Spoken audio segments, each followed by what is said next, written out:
الحمد لله ثم الحمد لله. الحمد لله حتى يوافي نعمه ويكافئ مزيده. يا ربنا لك الحمد كما ينبغي لجلال وجهك ولعظيم سلطانك. أشهد أن لا إله إلا الله وحده لا شريك له، وأشهد أن محمدا عبده ورسوله وصفيه وخليله، خير نبي أرسله الله إلى العالم كله بشيرا ونذيرا. اللهم صل على محمد وعلى آل محمد صلاة وسلاما دائمين متلازمين إلى يوم الدين.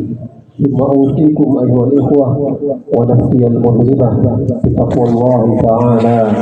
يا أيها الذين آمنوا اتقوا الله حق تقاته ولا تموتن إلا وأنتم مسلمون. Hadirin jamaah salat Idul Adha rahimakumullah, hafizakumullah. Kita bersyukur kepada Allah Subhanahu wa taala dengan syukuran rahmat dan kasih sayangnya, dengan izinnya, dengan ma'unahnya, kita semua diperkenankan oleh Allah Subhanahu wa taala untuk rukuk dan sujud di tempat yang mulia ini. Kita berdoa kepada Allah Subhanahu wa taala, mudah-mudahan rukuk, sujud, takbir, tahmid dan tahlil yang kita kumandangkan pada pagi hari ini mendatangkan keberkahan untuk negara yang sama-sama kita cintai ini. Sebagaimana kemaksiatan jika dilakukan secara berjamaah akan mendatangkan kemurkaan Allah, maka ketaatan, rukuk, sujud, tasbih, takbir dan tahmid yang kita kumandangkan akan membuka rahmat, pintu rahmat dari Allah Subhanahu wa taala. Allah menegaskan, walau anna ahlal qura amanu wattaqau lafatahna 'alaihim barakatin minas samaa'i wal ardh. Allahu akbar, Allahu akbar, Allahu akbar, walillahil hamd. Hadirin jamaah salat Idul Adha hafizakumullah. Kembali kita diingatkan oleh Allah Subhanahu wa taala di momen Idul Adha ini untuk meneladani, mempelajari dan mengkaji pelajaran dari ayah dan anak Nabiullah Ibrahim dan Nabiullah Ismail alaihi wassalam. Pelajaran yang abadi diberikan oleh Allah Subhanahu wa taala untuk umat manusia sepanjang zaman, di mana barang siapa yang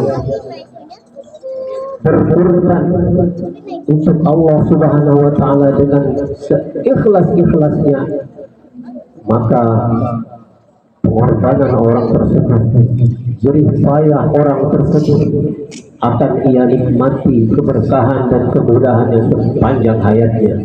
Allahu akbar, Allahu akbar, Allahu akbar, walillahil hamd. Tentu saja tidak serta-merta seorang manusia rela berkorban. Harus dimulai dari hal-hal yang kecil. Tidak ada yang melarang kita dalam keseharian berbelanja online dan offline setiap hari. Tidak ada yang melarang. Juga tidak ada yang bisa melarang kita untuk membeli, mohon maaf, rokok setiap hari. Tidak ada yang bisa melarang kita.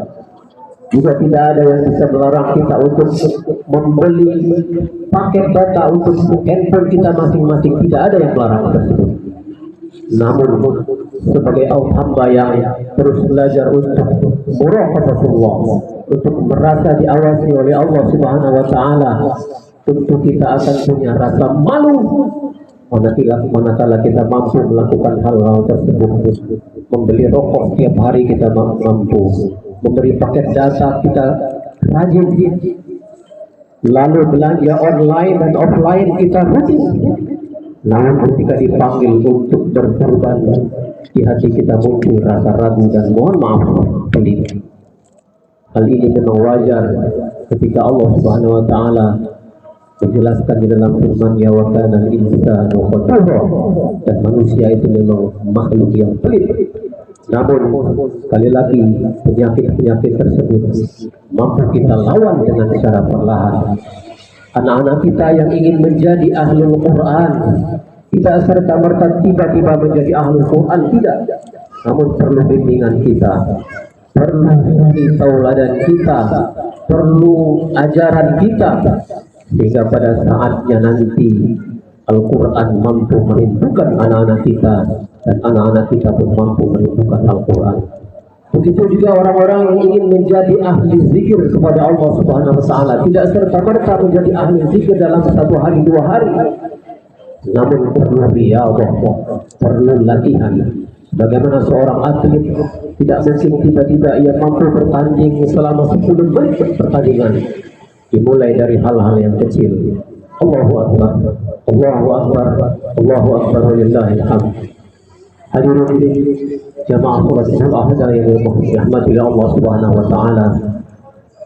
Pelajaran yang kedua, setelah kita semua memulai melatih diri kita untuk terus melakukan riyadhah, ketaatan demi ketaatan kepada Allah Subhanahu wa Ta'ala. Pelajaran yang terakhir yang ingin saya sampaikan dari kisah Nabiullah Ibrahim dan Ismail alaihi wassalam ini adalah bagaimana yang direkam oleh Allah Subhanahu wa Ta'ala, yang selalu kita baca ayat tersebut. Allah berfirman, "Falamma balagha ma'ahu as-sa'ya qala ya bunayya inni ara adbahuka fanzur madza tara qala ya abati inni ma tu'mar satajiduni insyaallah minal sabirin." Potret ayah dan anak di dalam firman Allah Subhanahu wa Ta'ala ini berlaku untuk kita semua hadirin yang dirahmati Allah Subhanahu wa Ta'ala. Sudah pasti kita semua kalau tidak berposisi sebagai ayah, pasti kita berposisi sebagai anak.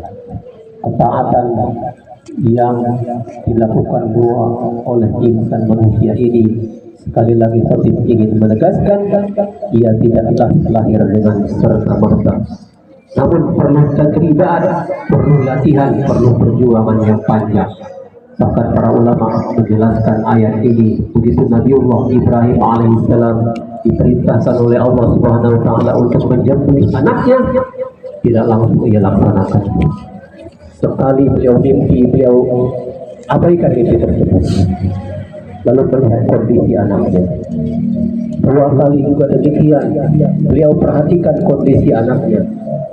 Lalu ketika mimpi itu datang ketiga kalinya, Nabi Ibrahim alaihissalam dengan kasih sayang mengajak dialog putra semata wayangnya yang Nabi Allah Ibrahim menanti kehadiran anak tersebut demikian lama. Ya bunayya, wahai anakku, inni ara fil manami, aku melihat dalam mimpiku, anni azbahuka, sesungguhnya aku diperintahkan oleh Allah untuk menyembelihmu. Tapi Ibrahim alaihissalam dengan kebijaksanaan yang penuh dengan kelemah lembutan menyampaikan penggalan ayat yang barangkali siapapun di antara kita yang memiliki hati yang hidup akan merasakan kesedihan, akan merasakan kesulitan yang luar biasa. Ini azbahuka fanzur madza tara. Lalu Nabi Ibrahim Ismail alaihissalam menjawab, qala ya abati if'al ma tu'mar, wahai ayahanda, jika itu sudah memang perintah dari Allah Subhanahu wa Ta'ala, satajiduni insyaallah minas sabirin, maka niscaya engkau insyaallah akan melihatku dalam kondisi orang-orang yang sabar. Allahu Akbar, Allahu Akbar, Allahu Akbar, walillahil hamd. Hadirin jamaah salat Islam yang dirahmati oleh Allah Subhanahu wa Ta'ala, ayat tersebut lagi-lagi mengharuskan kita sedikit mentadabburinya.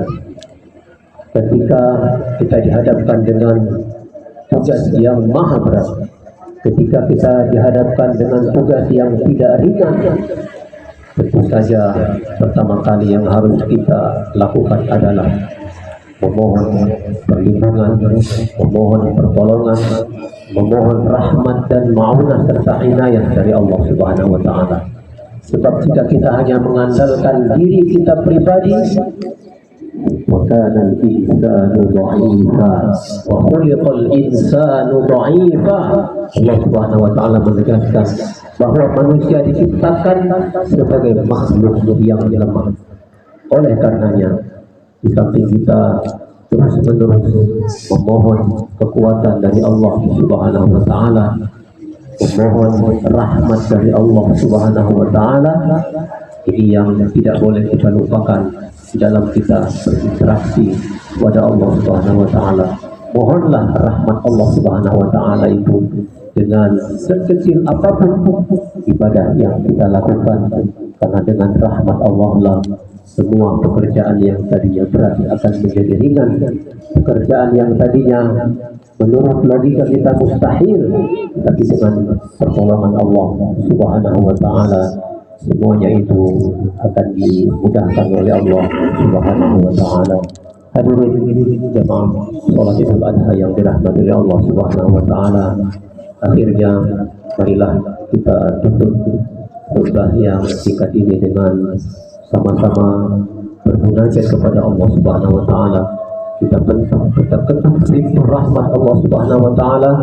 Mudah-mudahan Allah Subhanahu wa Ta'ala menjadikan kita hamba-hamba yang terus mau belajar, mau mengambil i'tibar, mau mengambil dars dari apa yang Allah Subhanahu wa Ta'ala berikan kepada kita setiap tahunnya. Dars yang teladan dari Nabiullah Ibrahim dan alaihi wassalam. Allahumma ghfir للمسلمين والمسلمات والمؤمنين والمؤمنات الأحياء منهم والأموات إنك على كل شيء قدير. اللهم ربنا أرنا الحق حقا وارزقنا اتباعه وأرنا الباطل باطلا وارزقنا اجتنابه. ربنا اجعل بلدنا إندونيسيا هذا بلدا آمنا مطمئنا رخيا سخيا محفوظا بحفظك وعنايتك وسائر بلاد المسلمين. ربنا ظلمنا أنفسنا وإن لم تغفر لنا وترحمنا لنكونن من الخاسرين. ربنا لا تزغ قلوبنا بعد إذ هديتنا وهب لنا من لدنك رحمة إنك أنت الوهاب. ربنا تقبل منا صلاتنا وصيامنا وقيامنا وركوعنا وسجودنا وقعودنا وتضرعنا وتخشعنا وتعبدنا وتقبل تقصيرنا يا الله يا رب العالمين. اللهم تقبل أضحيتنا يا رب العالمين في هذه السنة وفي السنوات القادمة يا رب العالمين. ربنا آتنا في الدنيا حسنة وفي الآخرة حسنة وقنا عذاب النار. سبحان ربك رب العزة عما يصفون وسلام على المرسلين والحمد لله رب العالمين. كل عام وأنتم بخير. السلام عليكم ورحمة الله وبركاته.